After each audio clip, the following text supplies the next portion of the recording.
Welcome to the Trump Breaking News Network, your daily source for up-to-the-minute Trump news. Join us today and every day. Here's today's news. This is TBNN. Donald Trump reforms the National Space Council. Where does this president stand on Ufos?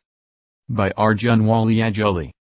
Trump recently reactivated the National Space Council at an event at the White House where several members of Congress, industry officials and Apollo 11 astronaut Buzz Aldrin were in attendance. The council was last active at the end of the George H.W. Bush administration in 1993. The council will advise the president with matters regarding setting space policy. It will also bring the government's relationship with industry leaders, agencies, and private contractors closer. Some are saying this will make secrecy even more rampant given the fact that private corporations will probably have more rule in space, but perhaps it's the other way around. Space and space affairs in general have always been plagued with extreme amounts of secrecy already. Here's a great lecture on the secret space program. This is even more intriguing because some of the leaders within this industry, like the founder of Bigelow Aerospace, Robert Bigelow, who recently confirmed in an interview that he knows that extraterrestrials are visiting the planet. The reason that space affairs are so interesting is because, as ex-NASA astronaut and former Princeton physics professor pointed out, there is abundant evidence that we are being contacted, that civilizations have been visiting us for a very long time. To read the articles we've published on the UFO/extraterrestrial phenomena, some of which are heavily sourced, please visit the Exopolitics section of our website here. There are now hundreds of high-ranking military people, political people, academics, NASA astronauts and more from all over the world who have testified to their knowledge and evidence of an extraterrestrial presence. Trump, obviously in many ways, is unlike any U.S. president we've ever had. At the same time, in many ways, comparisons can be drawn to multiple past presidents. One thing is for certain, his presidential win was a shocker to many, and he definitely was not the favorite among Wall Street, corporate America and the financial elite, all of whom were backing Hillary Clinton, the golden child that seemed to be the one chosen to continue pushing for the American empire and its globalization, takeover agenda through justified military intervention and invasion for ulterior motives, otherwise known as false flag terrorism. Trump, on the other hand, has been causing a lot of trouble for this powerful group of people and the corporations they hide behind. When it comes to terror, during his campaign Trump called out the U.S. government for funding ISIS, which is interesting because the connections there have been strong for many years.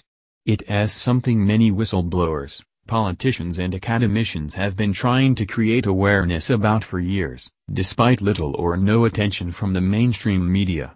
He called out the concerns associated with vaccines, and gave corporate America a lot of trouble when we dismantled the Trans-Pacific Partnership. He even exposed Jeffrey Epstein, the convicted pedophile with close ties to the royal family, and people like Bill Clinton. Despite these revelations, Trump has also made it easy for himself to be vilified, but that's all we see. The cabal-owned mainstream media does not and will never support Trump, and puppets of theirs would not have done or said the things Trump has so far, and therefore you will constantly see him made out to look like a terrible person and a fool. There is no doubt, in my mind, that he is a threat to the cabal's plan for a heightened national security state and a new world order. Many complain about his cabinet picks, and what they really represent, but there is much we don't understand, like the fact, as Putin said, that men in black suits show up and advise, infiltrate the presidency. This is the invisible government, the government within the government, and it's why, as Putin told the world, so many presidents are unable to do what they said they were going to do. It's because even the president has a boss. Political parties exist to secure responsible government and to execute the will of the people. From these great tasks both of the old parties have turned aside. Instead of instruments to promote the general welfare, they have become the tools of corrupt interests which use them impartially to serve their selfish purposes. Behind the ostensible government sits enthroned an invisible government, owing no allegiance and acknowledging no responsibility to the people. To destroy this invisible government, to dissolve the unholy alliance between corrupt business and corrupt politics is the first task of the statesmanship of the day. So, where does Trump stand on UFO disclosure? Given Trump's record of blatantly sharing truths, some of which are so against what we've been made to believe for years, he seems to be more of a proponent of transparency than any president we've had since JFK. If this is truly the case, he would be a president that supports telling the public that we are not alone. That being said, he does seem to be a big fan of national security and preserving secrets and profiting off of international conflict.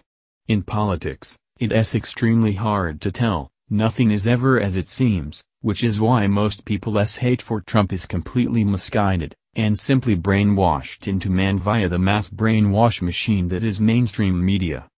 The important thing to remember here is that true disclosure won't really come from any global government, but the people.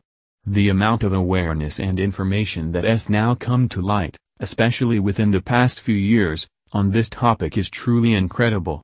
More and more people are starting to recognize that we don't really need our television, or those whom we give our power over to tell us what is and what isn't. The time has come for us to start thinking for ourselves.